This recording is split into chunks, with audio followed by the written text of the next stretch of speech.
ఆలగడ్డని అభివృద్ధి చేయాలంటే ఊరికే మాటల్లో సరిపోదు.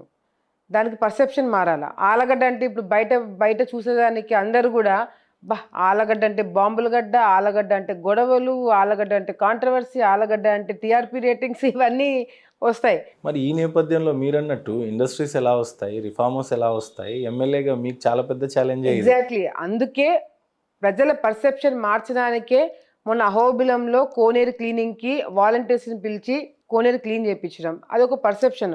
ఏంటి అహోబిలం అనంగానే గొడవలు. మీరు అహోబిలం అనంగానే ఇందాక ఒక క్వెషన్ అడిగినారు. కానీ అహోబిలంలో ఉన్న ఇంపార్టెన్స్ ప్రజలకి తెలియజేయాలంటే ఆ కార్యక్రమాలు చేయాల్సొచ్చింది. తర్వాత మనకి సోలార్ కంపెనీ వచ్చింది. వాళ్ళని పట్టుకొని ఇంకొకటి వేస్ట్ టు ఎనర్జీ వాళ్ళు కొన్ని పెడుతున్నారు ప్రాజెక్ట్స్. వాళ్ళని పట్టుకొని ఇంకొక ప్రాజెక్ట్ తీసుకోవడానికి ప్రయత్నం చేస్తున్నాను. లోకేష్ అన్నతో ఎప్పటికప్పుడు మాట్లాడుతున్నాను. భరత్ గారితో మాట్లాడుతున్నాను. భరత్ అన్నతోటి, మినిస్టర్ గారితోటి.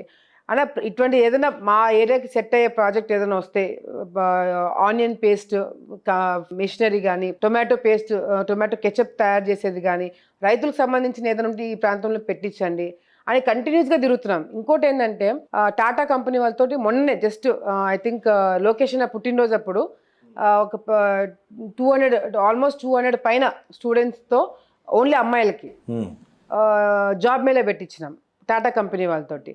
అది సెల్ ఫోన్స్ తయారు చేసేది కంపెనీ హుసూర్ దగ్గర, మన కుప్పంకి బార్డర్ దగ్గర ఉంటుంది. సో వాళ్ళు ఎంతమంది అమ్మాయిలు మీరు ఉద్యోగం కావాలో మేము ఇప్పిస్తామన్నారు. ఆల్మోస్ట్ 200 పైన ఉద్యోగాలు నేను ఇప్పించిన జాబ్ మేళాను. వాళ్ళందరూ అంటే వాళ్ళు వెళ్తున్నారా లేదా అని తర్వాత సంగతి, వాళ్ళకి అక్కడ నచ్చాలా, తల్లిదండ్రులు ఒప్పుకోవాలా అని, బట్ వాళ్ళకి ఆపర్చునిటీస్ ఇప్పించడం జరిగింది. అక్కడికి వెళ్ళిన తర్వాత ఒక ఎక్స్పీరియన్స్ వస్తుంది. సో ఇవన్నీ కూడా క్రియేట్ చేయాలంటే మీరు చెప్పినట్టు అంత ఈజీ టాస్క్ కాదు ఆలగడ్డ లాంటి ప్రాంతంలో. సో మేము కొట్లాడుతున్నాం. ఎందుకంటే ఏదో వచ్చినా నంద్యాల వరకే, ఏ మంత్రి వచ్చినా, ముఖ్యమంత్రి వచ్చినా, ఎవరు వచ్చినా నంద్యాల వరకే చూస్తారు.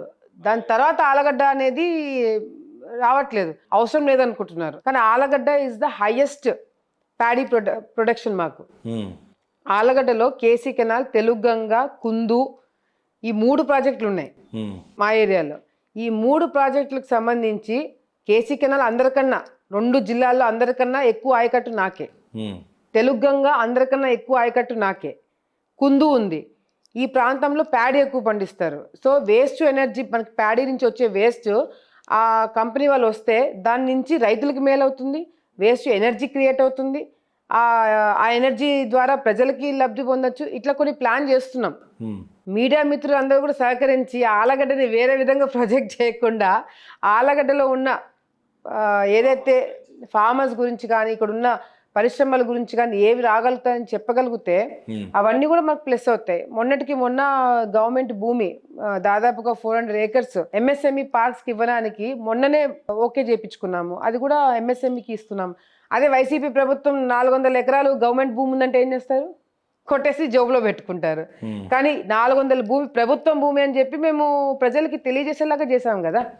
సో ఇవన్నీ కూడా మేము క్రియేట్ చేసేది ఒక పర్సెప్షన్ మార్చి, ఆలగడ్డకి పరిశ్రమలు వచ్చి ఎక్కడికో వెళ్ళి ఉద్యోగాలు చేసుకోకుండా మన పిల్లలు మన కళ్ళ ముందరే దర్జాగా బతికేయడానికి ఏం ఆపర్చునిటీస్ నేను క్రియేట్ చేయగలుగుతాను.